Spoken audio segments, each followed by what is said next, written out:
Happy Friday, neighbors. I'm Jason Gadd, Mayor of the City of Hopkins, and today is Friday, September 4th. I hope you've been able to get out and enjoy some of this great cool weather after it's been so hot lately. And these amazing days are what it makes it so wonderful to live here in Minnesota. I know I for one really do miss not going to the State Fair this year. My wife and I enjoyed going to the State Fair every year. There have been so many adjustments that have had to be made to ensure safety.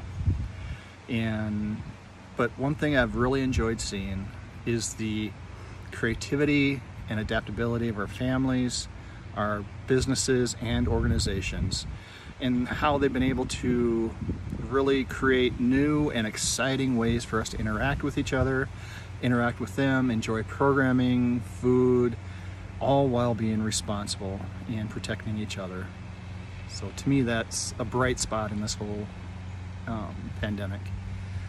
And also right now at the city, even with the restrictions of the pandemic, there's so much activity going on.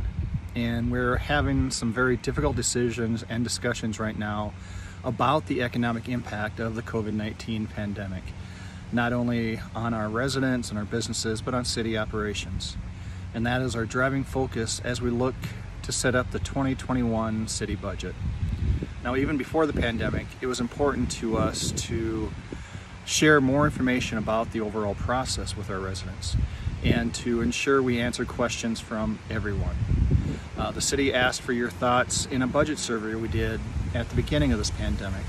And this all provides the council a strong foundation as we starting now, dive into really the details of the budget, looking at specific items, what impact could be if we had to delay some projects or some equipment, those type of discussions. And over the next couple of months, the council will have some very difficult decisions and discussions so that there will be a balance of providing support for our residents and businesses that have been negatively impacted by the pandemic, to ensuring that we do not do long-term harm for the city.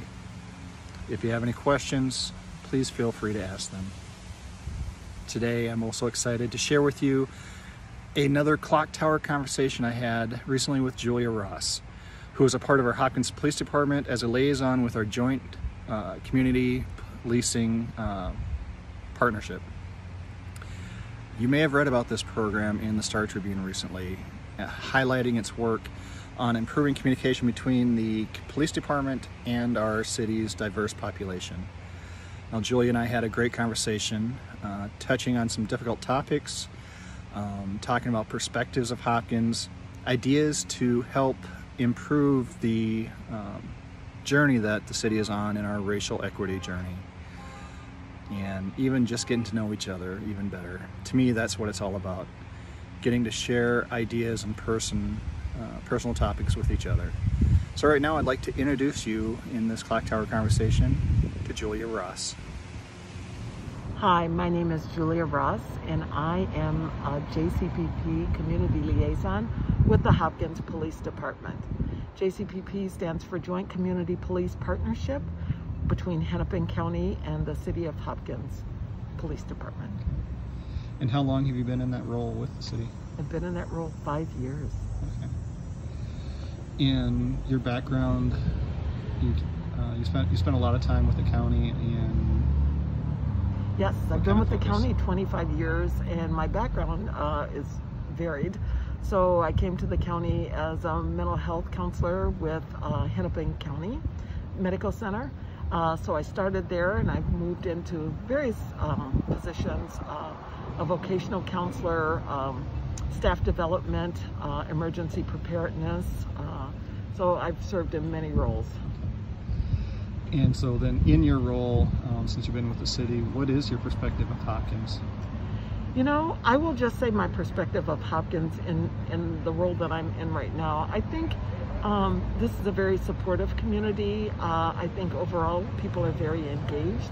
I think for the most part there's a lot of trust within the city between residents and the police department. I've not seen a lot of examples, or I've not fielded many calls where people are feeling like they've not been heard are understood, and I think given the engagement that we do, people know who I am and they know I'm here, so I would imagine I would have received more calls had that been the case. So with saying that, you know, we're not perfect. There's still areas that I think we could grow in terms of our engagement, obviously with more people of color, you know, building the trust within our diverse community here. But overall, I think it's working, but we can do better, and we will continue to do better.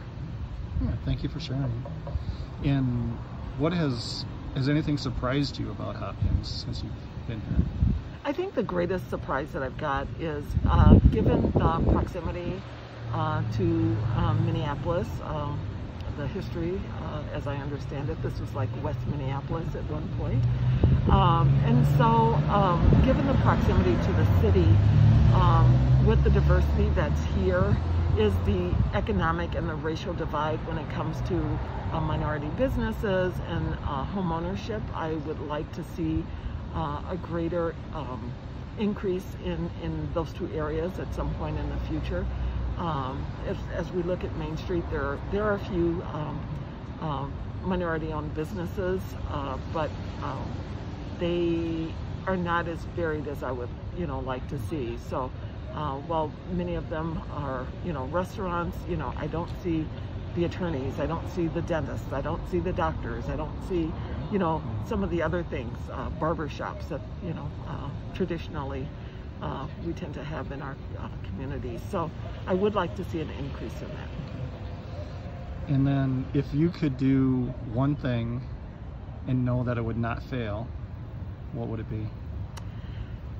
For me, I think to get people more involved and to understand that you have to be part of your community. You have to be part of the solution. You have to be part of the conversation. You have to be at the table. I think so many times people want to see change, but they're not willing to sometimes do the work or to get involved. And so for me, I would like to see a greater presence on boards and commissions, on city council, officers of color, even volunteers within the police department. We have reserve officers, so even if you didn't want to go through that, you know, being inside, you know, having people get to know you, get to know your community, and I think your voice will be heard. And you know, many times, you know, we want to do things on the outside, but you know, my experience, and as my mother and father taught me, you change City Hall from the inside and not from the outside. Okay. Well, I appreciate that, and apparently we are at the clock tower for the conversation. So welcome to Hopkins. So thanks for sharing today. I really appreciate. You're most welcome. Thank you, Mr. Mayor. Thanks. Thanks again, Julia, for sitting down with me. I really did enjoy our conversation. And I encourage everyone to just get out and meet other people in the neighborhood. Get to know who they are and ask those questions. I look forward to seeing everybody out in the community, and stay well.